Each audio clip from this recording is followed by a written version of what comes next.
आशा करता हूँ आप सभी लोग स्वस्थ होंगे। वेलकम टू जीएस फौजी। जैसा कि आज सुबह से ही ये खबरें चल रही हैं कि जो झारखंड के मुख्यमंत्री हैं हेमंत सोरेन, उनके सदस्यता को रद्द करने की बात चल रही है। तो आज के इस वीडियो में हम सभी ये देखेंगे कि किसी भी सदस्य की सदस्यता को किस प्रकार से रद्द किया जाता है, वो क्या क्या मापदंड हैं जिनके अंतर्गत सदस्यों की सदस्यता को रद्द कर सकते हैं। तो सबसे पहले मैं ये बता दूं कि जो भी क्वालिफ़िकेशंस होती हैं, मतलब कि चुनाव लड़ने के लिए जो भी योग्यताएं एक सदस्य को चाहिए होती हैं, वो चाहे केंद्र में कोई संसद हो, राज्यसभा या लोकसभा का, अथवा वो किसी भी विधानमंडल का विधायक हो, चाहे वो विधानसभा का हो या विधान परिषद में हो। तो इन दोनों की जो योग्यताएं हैं और जो डिस्क्वालिफ़िकेशन मतलब अयोग्यताएं हैं, वो दोनों समान रहती हैं। मतलब वो चाहे हमारा संसद में हो, चाहे वो संसद में हो, और चाहे वो हमारा राज्य की किसी विधानमंडल में हो, राज्य की विधानमंडल में हो, समान रहती हैं। चाहे वो योग्यताएं हों और या डिस्क्वालिफ़िकेशंस हो, दोनों के लिए समान रहती हैं। बस अंतर इतना है कि संसद में मतलब लोकसभा या राज्यसभा में जो कार्य राष्ट्रपति करता है, वही कार्य राज्य की विधानमंडल में राज्यपाल करता है। बस इतना ही अंतर है और कोई अंतर नहीं है। और आर्टिकल्स इसमें अलग हैं और इसमें आर्टिकल्स अलग हैं। बाकी आर्टिकल के अंदर जो दिया हुआ है, जो अर्थ दिया हुआ है, जो परिभाषाएं दी हुई हैं, वो लगभग समान है। तो सबसे पहले कि डिस्क्वालिफ़िकेशन जानने से पहले कि डिस्क्वालिफ़िकेशन का मतलब कि वो आखिर वो कौन कौन से मैटर्स हैं, वो कौन कौन से मुद्दे हैं या कौन कौन से मापदंड हैं जिनके आधार पर किसी भी सदस्य की सदस्यता को राष्ट्रपति या राज्यपाल रद्द कर सकता है। तो उनसे पहले जो योग्यताएं हैं उसके विषय में हम लोग चर्चा कर लें कि आखिर किसी भी संसद का एमपी या किसी भी राज्य की विधानमंडल का एमएलए होने के लिए योग्यताएं कौन कौन सी होती हैं। तो अगर हम सबसे पहले योग्यताओं की अगर हम लोग चर्चा करें, सबसे पहले योग्यताओं की अगर हम चर्चा करें, तो सबसे पहले तो बात आती है कि जो सदस्य है वो भारत का नागरिक होना चाहिए, भारत का नागरिक होना चाहिए, और फिर उसकी जो मिनिमम एज है, मिनिमम एज वो 25 वर्ष होनी चाहिए। नंबर 3, भारत का नागरिक हो। नंबर 2, मिनिमम एज उसकी 25 वर्ष हो। और तीसरा, जो कि हेमंत सोरेन के मामले में ये बात उठ रही है कि वो लाभ के पद पर ना हो, लाभ का पद ना हो, वो लाभ के पद पर ना हो। और चौथी बात कि वो संसद के किसी भी संसदीय क्षेत्र का एक वोटर हो, संसदीय क्षेत्र का वोटर हो। तो ये योग्यताएं होती हैं किसी भी व्यक्ति के चुनाव लड़ने के लिए। अब ये तो हमने योग्यताएं देख ली। अब हम देखते हैं कि आखिर डिस्क्वालिफ़िकेशंस क्या क्या होती हैं जिनके आधार पर किसी भी सदस्य की सदस्यता को रद्द किया जा सकता है। अगर हम अयोग्यताएं देखें, अयोग्यताओं की अगर हम बात करें, अयोग्यताओं में भी अगर हम संघ में, क्योंकि संघ में तो संसद होती है, अगर हम संसद की बात करें, संसद के मतलब अगर हम एमपीज़ की बात करें, अगर हम एमपीज़ की बात करें तो कौन कौन से आर्टिकल हैं और क्या क्या डिस्क्वालिफिकेशंस हैं उनके विषय में देखेंगे। तो डिस्क्वालिफिकेशन जो दी हुई हैं, सबसे पहले वो अनुच्छेद 102 में दी हुई हैं, अनुच्छेद 102 में है। और इसमें भी अनुच्छेद 102(1) और अनुच्छेद 102(2) में ये अयोग्यताएं बटी हुई हैं, जिसमें अगर हम सबसे पहले अगर हम अनुच्छेद 102(2) की बात करें तो इसमें दल बदल के विषय में चर्चा करी गई है, इसमें दल बदल के विषय में चर्चा करी गई है।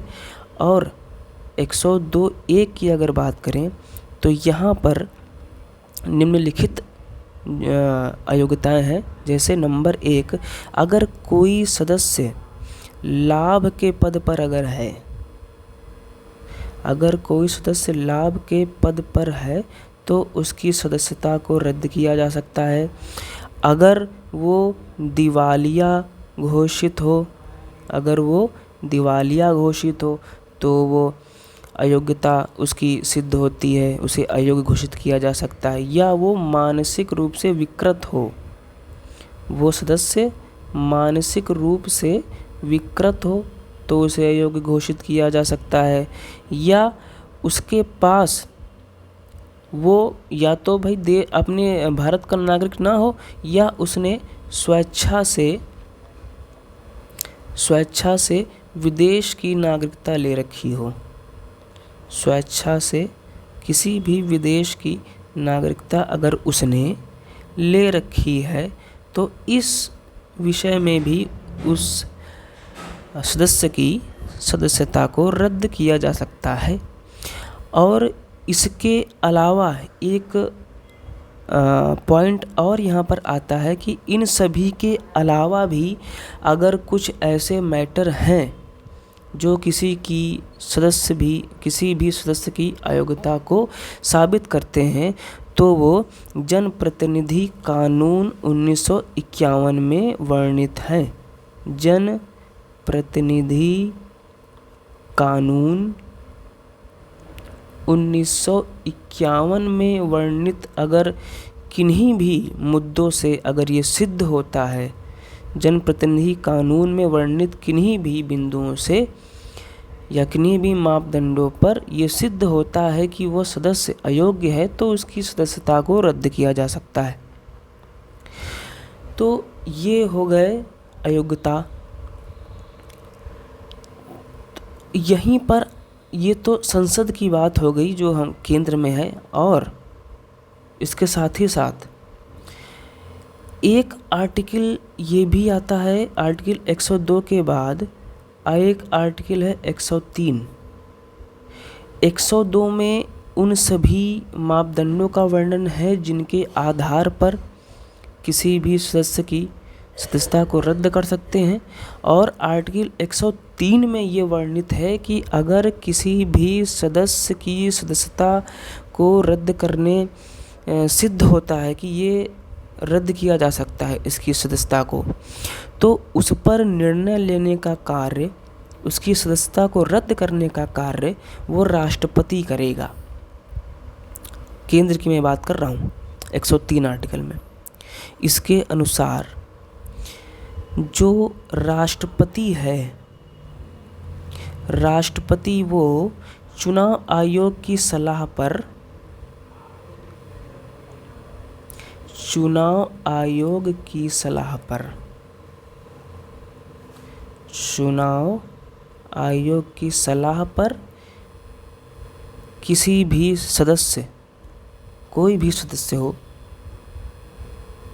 एमपी ऑफ लोकसभा हो या राज्यसभा हो, इसकी सदस्यता को रद्द कर सकता है, इसकी सदस्यता को रद्द कर सकता है। ये आर्टिकल नंबर 103 में वर्णित है। और इसके साथ साथ एक बात यहाँ पे और समझ लीजिए कि इलेक्शन कमीशन की जो सलाह होगी, इलेक्शन कमीशन की जो सलाह होगी वो राष्ट्रपति के लिए बाध्यकारी होती है। अगर इलेक्शन कमीशन ने कह दिया कि हाँ ये सदस्य अयोग्य है, तो राष्ट्रपति को ना चाहते हुए भी उस सदस्य को रद्द करना पड़ेगा उसकी सदस्यता। तो ये बात भी आप लोग यहाँ पर समझ लीजिए कि इलेक्शन कमीशन की सलाह राष्ट्रपति के लिए बाध्यकारी होती है। अब अगर हम लोग इसकी तुलना राज्य के विधानमंडल से अगर करते हैं, तो जो यहाँ पर आर्टिकल 102 है राज्य की विधानमंडल में, वही आर्टिकल नंबर 191 है। जो यहाँ पर 102(1) है वो वहाँ पर 191(1) है, और वो वहीं पर 191(2) है। और जो यहाँ पर आर्टिकल 103 है राज्य की विधानमंडल की, सेम यही प्रोसेस आर्टिकल नंबर 192 में दिया हुआ है। बस वहाँ पर ये जो राष्ट्रपति है, राष्ट्रपति की जगह राज्यपाल हो जाता है, बाकी सब सेम है। ये जितने भी पॉइंट्स हैं कि लाभ के पद, दिवालिया, मांस, ये सभी सेम है, बस केवल आर्टिकल का नाम बदल जाता है। तो अब हम लोग ये देखते हैं कि आखिर ये जो लाभ का पद है ये क्या है। फिर ये दिवालिया, मानसिक विकृति, आखिर ये है क्या जिनके आधार पर किसी भी सदस्य की सदस्यता को रद्द किया जाता है। तो अगर हम सबसे पहले लाभ के पद के विषय में अगर चर्चा करें, जो कि जैसा कि हेमंत सोरेन के मामले में ये आ रहा है कि वो लाभ के पद पर हैं, तो पहली बात तो ये कि हमारे संविधान में लाभ का पद वर्णित नहीं है कि आखिर कौन सा लाभ का पद माना जाएगा। सबसे पहली बात तो ये कि जो लाभ का पद है, ये संविधान में वर्णित है ही नहीं। लाभ का पद, ये मतलब वर्णित होने का मतलब ये है कि लिखा तो है, जैसा कि आर्टिकल 102 में लिखा हुआ है कि लाभ का पद, लेकिन लाभ का पद कौन कौन से लाभ के पद होंगे इसके विषय में ये परिभाषित नहीं किया गया है। ये संविधान में परिभाषित नहीं, अगर सही शब्द देखें तो परिभाषित यहाँ पे होगा, परिभाषित नहीं है। तो लाभ का पद संविधान में परिभाषित है ही नहीं, तो आखिर हम कैसे कोई निर्णय ले गया कि ये लाभ का पद है अथवा नहीं है। तो इसके लिए समय समय पर जो हमारा सुप्रीम कोर्ट है,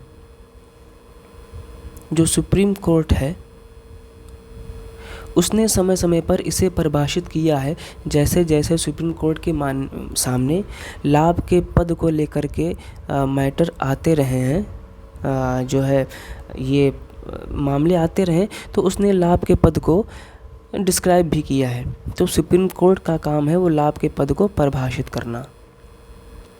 लाभ के पद को अगर कोई परिभाषित करता है तो वो सुप्रीम कोर्ट का काम है, और वो भी कब, जब उसके सामने कोई इस तरीके का मामला आता है, तब वो परिभाषित करता है कि आखिर जो मामला हमारे सामने आया है वो लाभ का पद है अथवा नहीं है। ये काम सुप्रीम कोर्ट का है। तो सुप्रीम कोर्ट में कुछ जैसे कि अगर आप किसी भी सदन के सदस्य हैं, और साथ ही साथ आपने कोई ऐसा एक पद ले रखा है जिसकी नियुक्ति और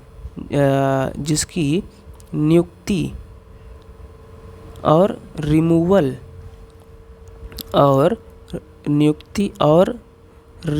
जो है उस पद का, नियुक्ति और रिमूवल सरकार के द्वारा अगर होती है, गवर्नमेंट के द्वारा होती है, और साथ ही साथ कि उस पद के लिए सरकार वेतन भत्ते, ये सारी वेतन भत्ते ये सभी अगर उस पद के लिए सरकार दे रही है, ये लाभ का पद माना जाएगा।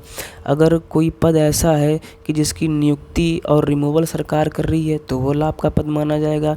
और तीसरा कि ये भी कि भले ही आप वेतन ले रहे हों या ना ले रहे हों, अगर आप वेतन लें या ना लें,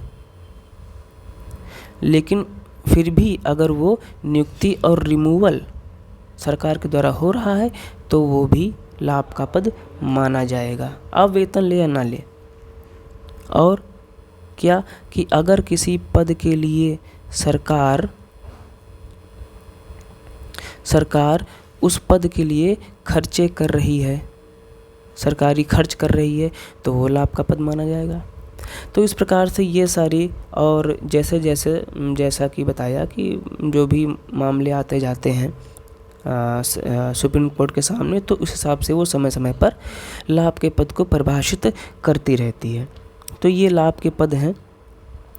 अब इसके अलावा अगर हम बात करें कि जो हमारा मतलब कि जैसे जो दिवालिया है या मानसिक रूप से विकृत है, तो इसमें होता ये है कि अगर अदालत द्वारा अगर कोई दोष सिद्ध होने के अलावा भी, जैसा कि ये जनप्रतिनिधि कानून 1951 जो बताया है कि ये सारे मामले जैसे ही सुप्रीम कोर्ट के सामने आते हैं तो सुप्रीम कोर्ट ये देखता है कि अगर वो मानसिक रूप से विकृत है, अगर वो सदस्य मानसिक रूप से विकृत है तो उसे अयोग्य घोषित कर दिया जाता है, या वो दिवालिया है तो उसे अयोग्य घोषित कर दिया जाता है, या उसने स्वेच्छा से विदेश की नागरिकता ले रखी है तो उसे अयोग्य घोषित कर दिया जाता है।